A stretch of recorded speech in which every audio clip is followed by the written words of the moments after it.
So I was saying, early childhood, I don't have memories of seeing much of the films because in our household, my grandfather used to be very against television and films and stuff like that. But we had kind of habit of listening to stories. So my grandmother used to tell us lots of stories, and we used to read a lot from Ramayana, Mahabharata, and stuff like that. And we would go as a child in our imagination how things were, and that's fantasy world of all the epics really influenced me as a storyteller.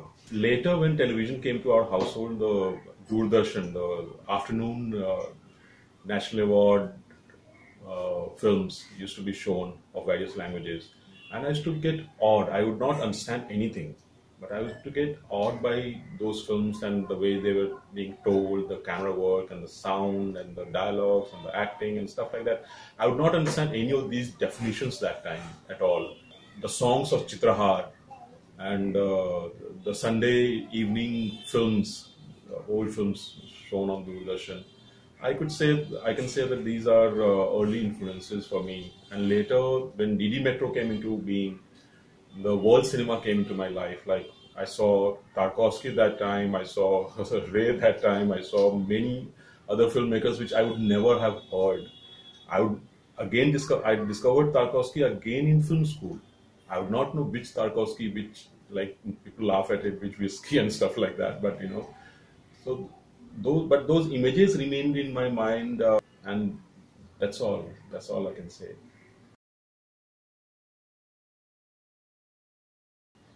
My first interest in cinematography was all by accident.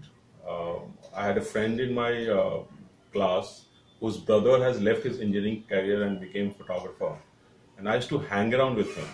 We could not afford camera and stuff like that, but I would be really intrigued by the way he was taking photograph. He would be passionately behind the lens and waiting for those moments, and he showed me.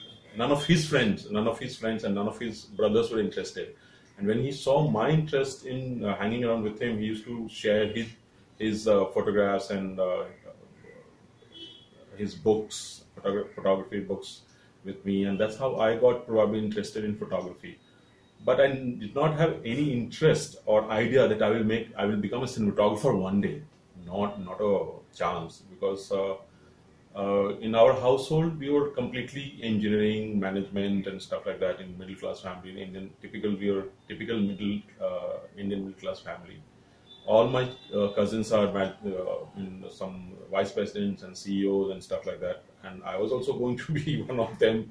I was pursuing my career in software engineering. One fine day, I said, "This is enough. I can't survive this closed environment and being best coder in the world and go to US and be the part of Silicon Valley." I said no, and then joined a film school in Pune. Unfortunately, I learned there. So, like I was saying, one of my cousins had given entrance for FTI for an editing course, and he was not selected. I said, "Why would you not be selected there?" And I was bugged with my software, and I said, and I was also interning for one of the major software giants at that time. I would say my cousin inspired me to go chuck my current the career of that time and do and follow my heart. And my heart was with filmmaking, I think, which I came to realize once I joined FTII. During my stay in FTII, I had honed my skills, I think, and I did not know how industry functions at all.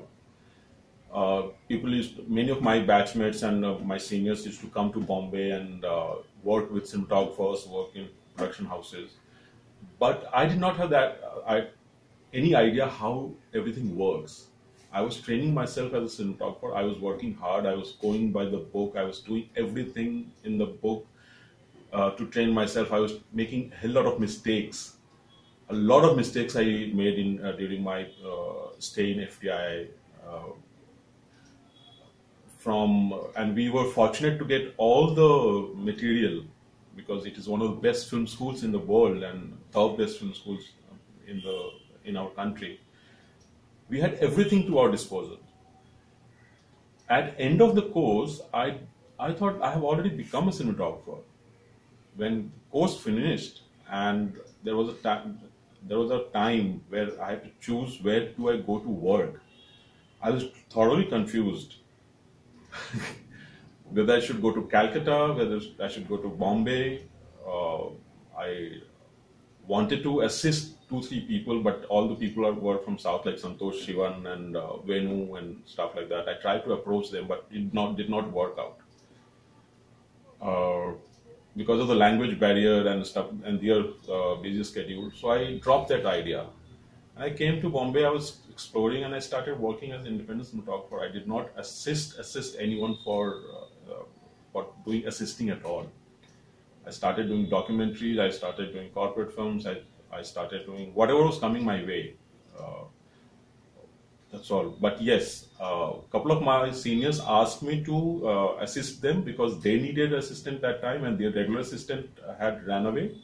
So I did assist Prakash Kutti in one of his films called Tum Mile as an associate, and as well as also worked as a second unit cinematographer. That was also a long time back. But apart from him, I don't remember assisting anyone at all. But yes, assisting helps in a way of, actually, if once you're a graduate of a film school like FTI, my personal feeling is that you don't need to assist anyone. You can find your own path, but assisting helps you to understand the industry where you're working and how the industry works. What are the nuances of the industry, how the big production or small production is getting lined up. Because when you're in film school, everything is given to you. You are not dependent on, and you're not asking someone to give you work. But when you come out of the film school, you are asking someone to give you work as a cinematographer. So these are two completely different things. Assisting helps you in two ways. One, how the industry works, to understand how the industry works, and second, what style of working you want to follow, and how do you adjust yourself. So two film projects came by me. So I was, like I said, I was working with Prakash Kutti. So he had started independent film, and he was sure that he would not be continuing this film till the end of the schedule because he was becoming a busy cinematographer. So he called me that be part of my team, and then you take over this film project after 1 week of my shooting. So I joined him, and that was way back in 2006, just out of the institute. I was fortunate to get an independent offer just after the institute in 2006 itself. The film was called Vatsala. It got made, but it never got released. And just after that, I got a mail from Hemant Gaba that he's making his first film, and he's based in US, and he's a software person, and he wants to meet me. I said, okay, terrific. And when we met, we kind of liked each other, and that's how my first film on film got materialized. It's called Shuttlecock Boys, and that remains very close to my heart, and Hemant remains one of the best persons I have ever worked with. For me, two things become very important when I'm looking for a project. The script has to have a engaging narrative, number one, and second thing, it should invoke an experience inside me. I don't look at a script only from cinematography point of view. I look at script from a complete film point of view. I think like a filmmaker. What is the script telling me? Is it appealing to me as a viewer? Is it appealing to me as an artist? Is it appealing to me as a cinematographer? So these three factors I take into account. See, I am a learned cinematographer. I have studied cinematography in film school, but I have during last decade I have come across many brilliant cinematographers who have not gone to any film school and they have learned cinematography on the job. Subrata Mitra was not a learned cinematographer; he was a photographer. Satyajit Ray took him as a cinematographer because he was a good photographer. So it mix of both. You can learn cinematography, but while practicing the cinematography on ground, on field, you have to have the intuition as well, and you have to be intuitive because there are so many decisions you take, not only because you have learned cinematography, but it is the demand of that particular moment. Because filmmaking is such a vast and vast area where many things can be planned, but all your plan can go wrong. And at that moment in time, you have to take many decisions to make things happen. So I would say it's mix of very good mix of both. You have to be intuitive as a cinematographer as well as you learn cinematography as an art form. The last film which got released of mine was called Wedding Anniversary, which starred Nana Patekar, Mahi Gill, Priyanshu Chatterjee, and lead roles. That film was very good film for me in terms of because I was working with big artists for the first time.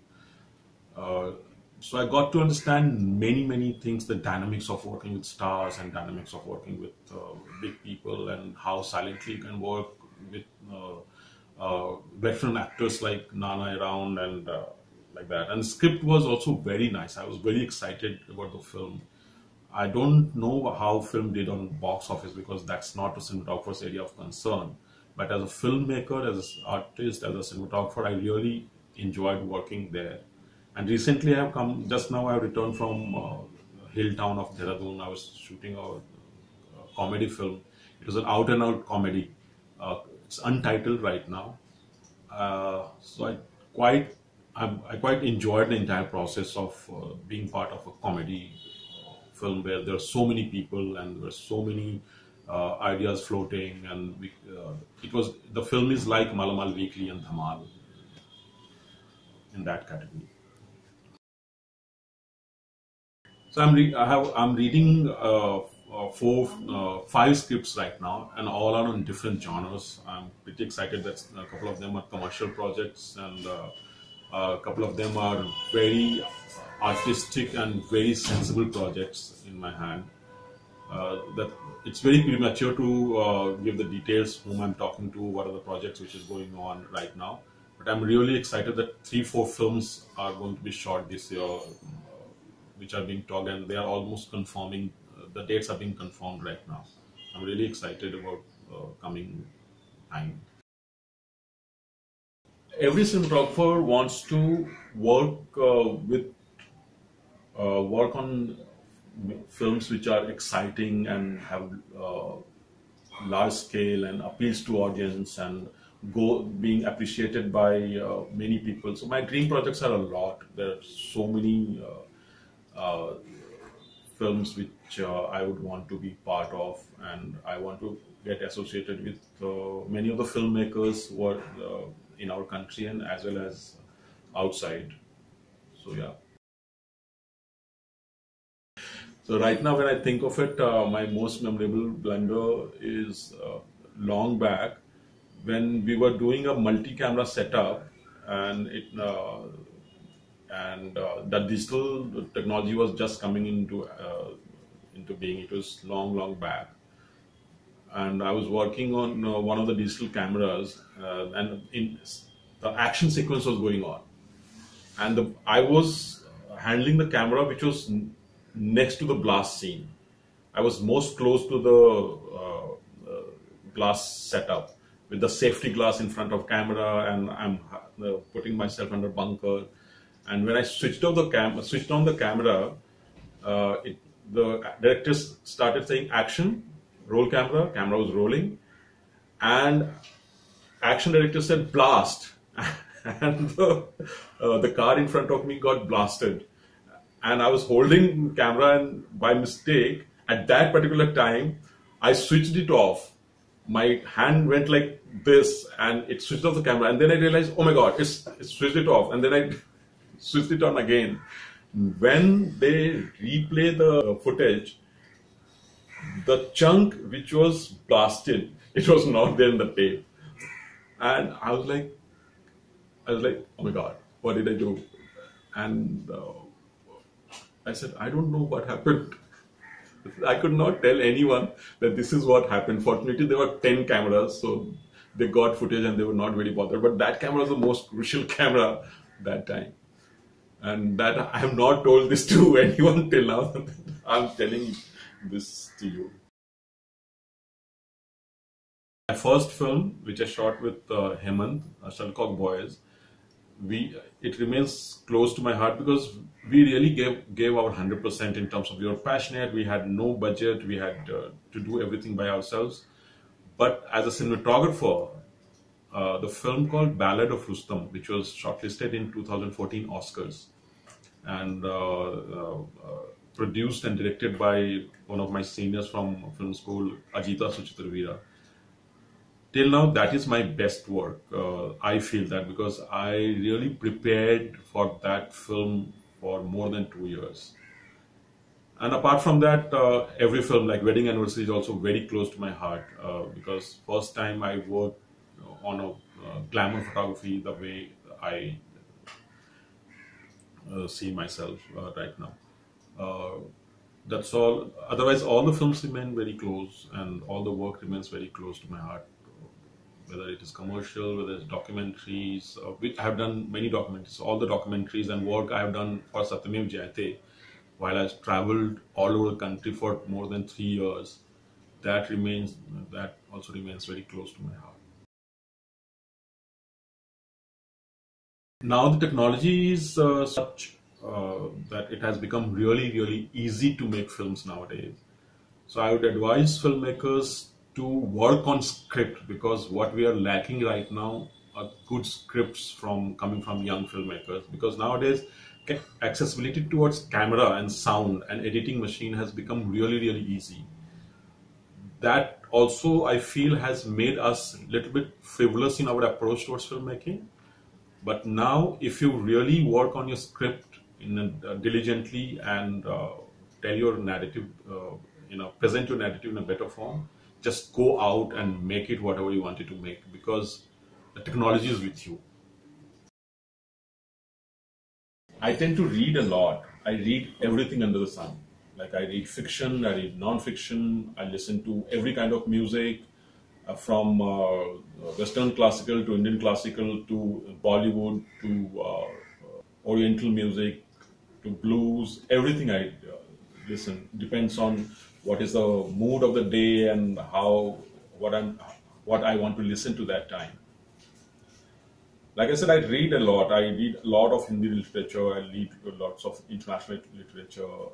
Nowadays, I am reading lots of philosophy that also interests me, and also lots of poetry. So it's very difficult to pinpoint what is my taste because I read and listen, and I am a lot. Like one can say that I consume a lot of things every time.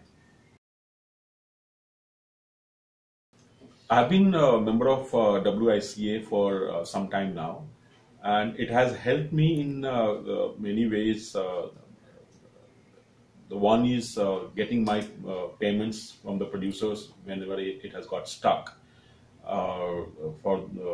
For my payment and my assistant's payment, they have really come into picture and broken the piece, brokered the piece with, and it has got sorted amicably. The second thing which they have done, they have provided a very good contract support system to their members, which has really helped a lot of their members like me and many of my colleagues. Third thing they have done, they keep sending you emails and about the latest technology and keep organizing the workshops about the latest technology which is happening in the field of cinematography and invite not only the cinematographers but also the filmmakers. So I think WICA is really doing a good job, and I would request them to keep doing it and be more active about it.